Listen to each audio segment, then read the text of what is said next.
In a whirlwind of murder mysteries, political conspiracies, and anti-heroes, who still dares to believe that a simple love story can bring you to tears? When Lovely Runner quietly premiered in April 2024, few people paid attention. Airing in the same time slot as Queen of Tears, a heavily promoted juggernaut, it seemed destined to be a filler, a side note at best. There was barely any official promotion from TVN, no viral trailers, no A-list stars to draw media buzz. But somehow, by the end of its first episode, a sudden question started circulating online: is romance finally back in K-dramas? Not only was the answer yes, Lovely Runner reminded us that love stories could still shake our hearts and bend time itself to exist, reviving a genre in decline. From an industry perspective, Korean romance dramas in recent years have been experiencing a fatigued transition. Producers are drawn to high-stakes thrillers, gritty crime plots, and psychological dramas, genres that promise higher ratings and better international sales. Pure romance, unless backed by top-tier actors or prestigious directors, rarely makes waves anymore. But Lovely Runner was different. It featured neither top-tier celebrities nor massive marketing campaigns. Its premise, a wheelchair-bound fangirl devoted to a K-pop idol, sounded almost juvenile to some. But just one episode in, the internet exploded. What kind of drama makes you cry in episode 1 like this? Another dead idol? But why does it hurt so much this time? And suddenly, people realized, in a sea of dark and complex storylines, what they truly longed for was something soft, warm, and healing.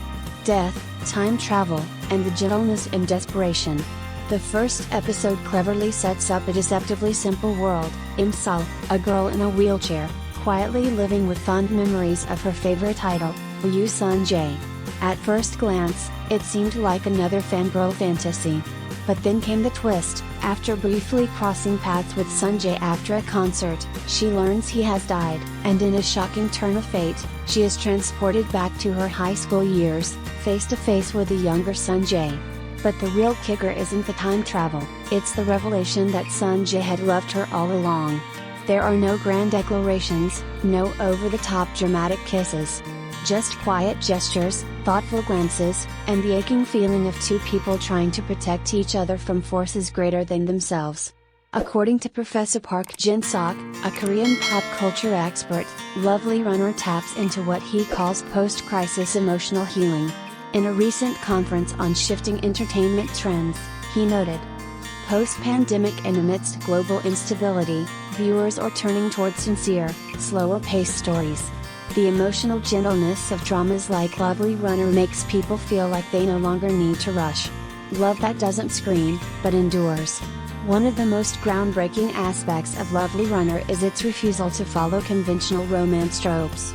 There's no fireworks kiss, no dramatic confessions in the rain, no cold male lead who suddenly softens. Instead, love is expressed through silence, through presence, through the act of staying. And notably, it's not just Sun-jae who needs saving, Imsal is also carrying the burden of her own trauma. Her journey to protect him becomes a way to heal herself. In this way, Lovely Runner offers a fresh take. Love isn't a cure-all, it's something that survives. It survives death, time, regrets, and wrong choices. And that survival makes it all the more beautiful. Acting that holds the emotions together. A large part of Lovely Runner's success is owed to the nuanced performances of its leads, Byeon and Woo-seok and Hye-yoon. Byeon and Woo-seok sheds his usual melancholy pretty boy image and brings to life a tender, relatable Sun-jae who radiates quiet strength. His eyes alone convey volumes of unsaid affection. Fans have been vocal, "This is the kind of love I believe in." Hye-yoon once again proves herself to be one of the most emotionally rich young actresses in Korea. Her portrayal of Imsal, simultaneously innocent and quietly burdened, is both moving and authentic. It's no surprise that after the show ended, Woo-seok and Hye-yoon trended across international platforms. Fans flooded social media with couple edits, while Korean media dubbed them the new benchmark for on-screen chemistry in K-dramas. Conclusion: a warm hug in a cold era. At a time when dramas are increasingly designed to shock, twist, and thrill, Lovely Runner dares to do something different. It invites you to pause. To hear whisper instead of a scream. To look at someone lovingly rather than longingly. To believe that love, no matter how fragile, can still be enough. The drama's triumph doesn't lie in flashy production or plot complexity, but in something far more timeless. It makes people feel loved, comforted, and emotionally safe. And in a world that's growing colder and more cynical, perhaps that's the most miraculous thing a show can do. Lovely Runner isn't just a drama. It's a warm hug in an era that badly needs one. In a year dominated by epic-scale productions, dystopian thrillers, and glitzy international collaborations, Lovely Runner pulled off a quiet, emotional coup. Without grand marketing or flashy expectations, it stole hearts, and rewrote what a modern K-drama romance could feel like. But beyond its genre-blending brilliance, two names stood at the heart of this phenomenon: Kim Hye-yoon and Byeon Woo-seok, whose unforgettable performances made Lovely Runner more than a love story. It became a love event, and yes, they deserved all the awards. A time travel romance that didn't cheat the clock. At first glance, Lovely Runner sounds like familiar territory: time travel, star-crossed lovers, a mysterious death. But what made it extraordinary was its emotional integrity. The show didn't just use time travel as a gimmick, it used it as a mirror, reflecting grief, regret, healing, and hope. Every jump back into the past carried real consequences. Every decision had a cost. Kim Hye-yoon's Sol, a once hopeful girl left paralyzed and devastated by the death of her idol Sun Jae, is hurled back to her high school days with a single mission: to prevent his future death. It sounds noble. It sounds tragic. But what unfolds is not a story of obsession. It is a story of healing through love, and loving through healing. Byeon Woo-seok's Ryu Sun Jae, the golden boy with a quietly fractured soul, slowly learns the truth: someone already loves him enough to risk everything.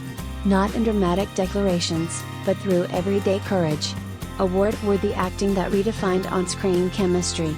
The emotional terrain Lovely Runner had to cover was delicate.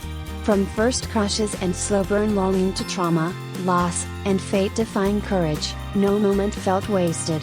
And that's because both lead actors committed to a performance that was grounded, authentic, and lived in.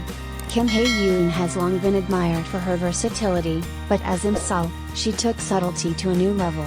She made pain look ordinary, and in doing so, made healing look possible. Her transition from a fragile girl in a wheelchair to a determined time traveler carrying the weight of two timelines was nuanced, never melodramatic. Byeon Woo-seok, previously known more for his model visuals than acting chops, turned in a breakout performance that stunned critics and fans alike. His portrayal of Sun Jae, gentle, goofy, and ultimately heart-achingly sincere, brought rare emotional softness to a male lead in a K-drama. He didn't save the girl. He let himself be saved by love, and that felt revolutionary. Together, their chemistry wasn't just romantic, it was magnetic. There were no explosive kisses or overly scripted tension. Just glances, awkward smiles, devastating goodbyes, and moments of quiet desperation. And somehow, that restraint felt more powerful than any traditional love triangle ever could.